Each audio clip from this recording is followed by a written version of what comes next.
Bonjour à tous. Bienvenue dans cette vidéo où nous allons présenter Shodan, qui est le moteur de recherche par excellence des objets connectés. Je suis Cyril Abolo, ingénieur informatique et chef projet digital chez Ed Consulting. Nous allons décliner le plan de la formation comme ci-dessus. Nous allons faire un petit rappel sur les étapes de test d'intrusion parce que Shodan, c'est un outil qui est utilisé lors d'un test d'intrusion. Donc, il est utilisé par les experts en sécurité et parfois aussi par des pirates informatiques. Nous allons présenter Shodan et faire un petit démo. Maintenant, les étapes d'un test de pénétration ou bien d'un test d'introduction. Nous avons d'abord le pré-engagement. Cette étape, c'est une étape qui consiste aux différentes méthodes qui vont être utilisées, c'est-à-dire l'engagement entre l'expert en sécurité et l'entreprise. Par exemple, est-ce que l'expert en sécurité aura accès au système d'information ou pas? Est-ce que les employés sauront s'il y a ce genre d'opération en cours? Bref, est-ce que toutes les informations détectées ne pourront pas nuire ou bien endommager? Bref, tout ce genre je peux dire quoi, d'informations ou bien d'échanges qui peut permettre à ce que les deux parties puissent commencer à travailler. Maintenant, dès que le pré-engagement entre l'expert en sécurité et l'entreprise est OK, l'expert en sécurité va maintenant commencer à son test.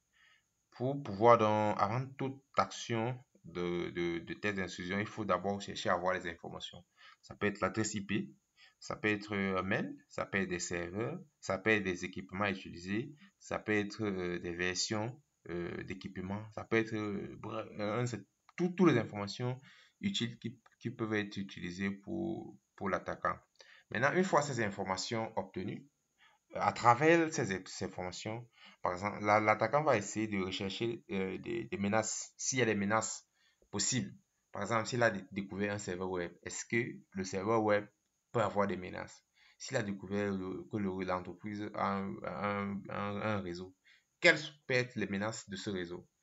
Donc, une fois cette analyse des menaces découvertes et terminée, il va maintenant commencer la recherche des vulnérabilités. Donc, par exemple, s'il a découvert une menace peut-être comme le Wi-Fi ou bien le mail, il va se rendre compte que il va maintenant faire une recherche des vulnérabilités sur le Wi-Fi.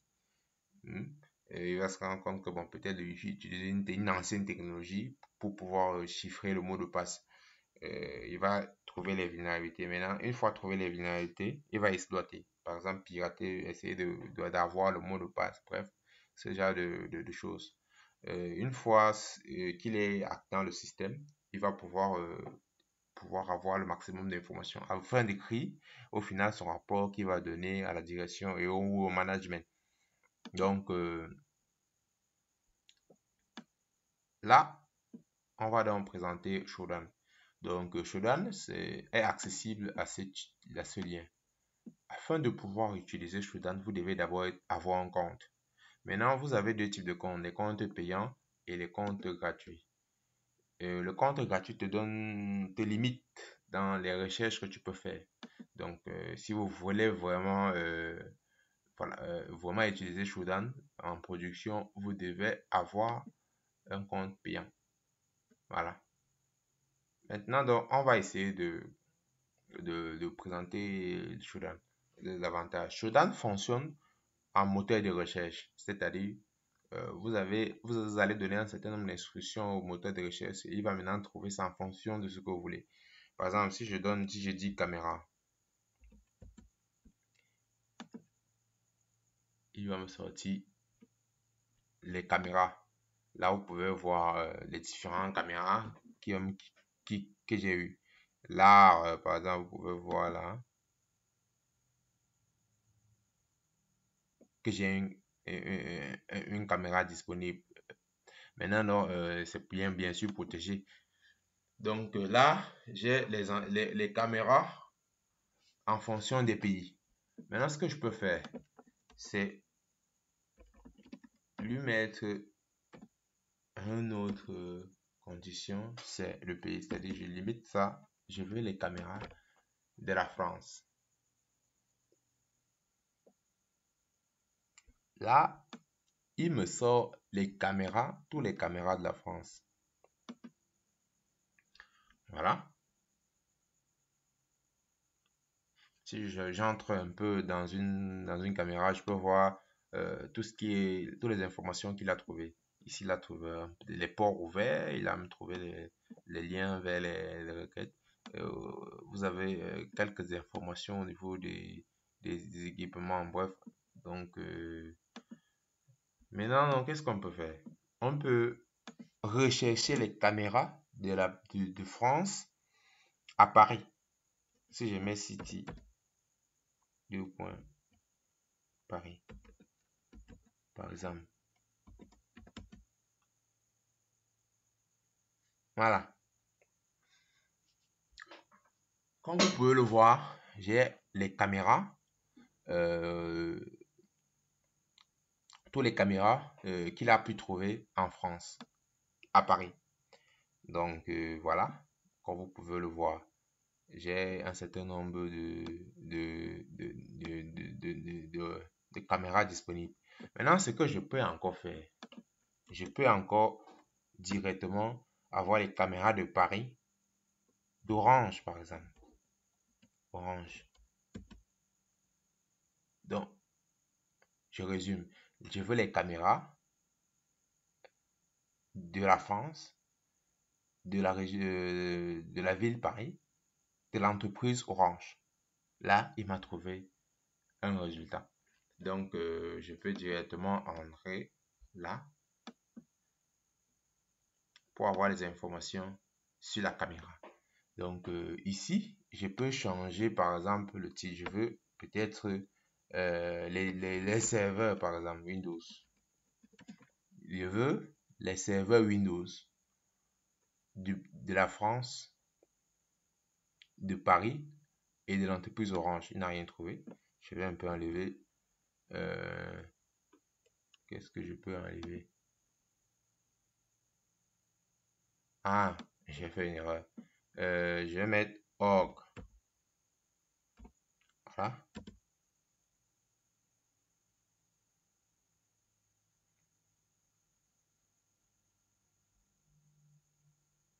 Donc, qu'est-ce que j'ai demandé au Ashodan de faire? Trouve-moi les serveurs Windows ou bien tout ce qui a travers Windows de la France, de Paris et de l'entreprise Orange. Là, il m'a trouvé des serveurs. J'ai par exemple un serveur 2008, un autre serveur 2008. J'ai, qu'est-ce que j'ai d'autre? J'ai des serveurs 2008. 2008, c'est même étonnant de voir qu'il y a des entreprises qui utilisent encore 2008. J'ai un serveur ici 2012. Donc, maintenant, je peux essayer d'entrer sur un des serveurs pour voir les détails du serveur. Là, ici, j'ai plus des informations détaillées sur le serveur. Euh, la ville, le pays, l'organisation. Bref, ici, là, j'ai les informations sur le serveur. Je me rends compte que j'ai un serveur 2IS en 8.5. Donc, à partir de ça, je peux faire des recherches de vulnérabilité sur le serveur 2IS 8.5. Vous voyez dans l'avantage. L'avantage est pour un expert en sécurité et pour un pirate d'avoir accès à toutes ces informations. Donc ici, là, j'ai accès à tous les serveurs Windows d'Orange qui sont disponibles. Ici, je vois par exemple un serveur avec des noms d'utilisateurs, donc ce qui est pas bon. Maintenant, donc, qu'est-ce que je peux faire? Je peux mettre des Cisco par exemple.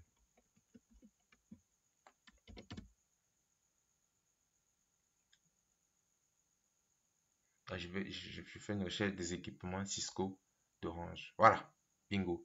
Il m'a trouvé des serveurs Cisco.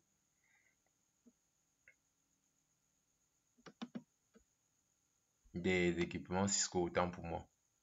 Là, je peux donc entrer avoir les informations. Ici, là, je me rends compte que j'ai j'ai un serveur qui est accessible en, en SSH ici, à la version Cisco. Bref, j'ai un autre accessible en Telnet, ce qui est vraiment étonnant. Donc, voilà, j'ai un certain nombre d'informations très importantes qui peuvent m'être utiles afin de pouvoir lancer mes attaques. Donc, je peux peut-être chercher Microtik, par exemple.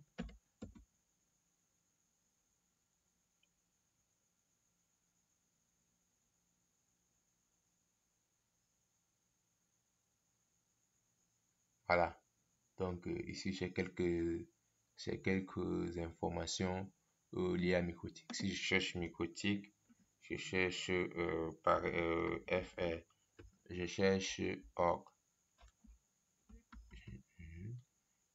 Ici, c'est country.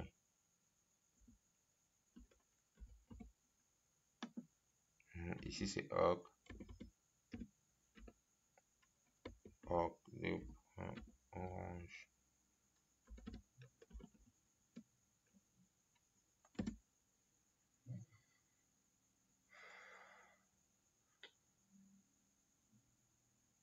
Voilà. Donc, comme vous avez vu, ici, là, j'ai des informations sur Orange. Donc, des routeurs mycotiques d'Orange Cameroun en France. Donc, à partir de là, je peux directement continuer dans mes analyses pour pouvoir accepter. Donc, comme vous pouvez le voir ici,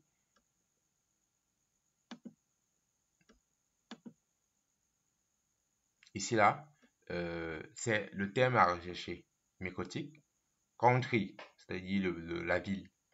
La ville avec son cycle et l'entreprise ou bien l'organisation. Donc voilà. Ça, c'était un peu une présentation assez détaillée, assez simple parce Shodan est beaucoup plus complexe que ça. Donc, il y a beaucoup plus d'options. L'un des avantages aussi, c'est tout ce qui est développeur. C'est-à-dire, avec Shodan, vous pouvez intégrer les API de Shodan dans vos projets. Par exemple, il y a des outils sur Calis qui intègrent les API de Shodan, qui dialoguent directement avec les serveurs de Shodan.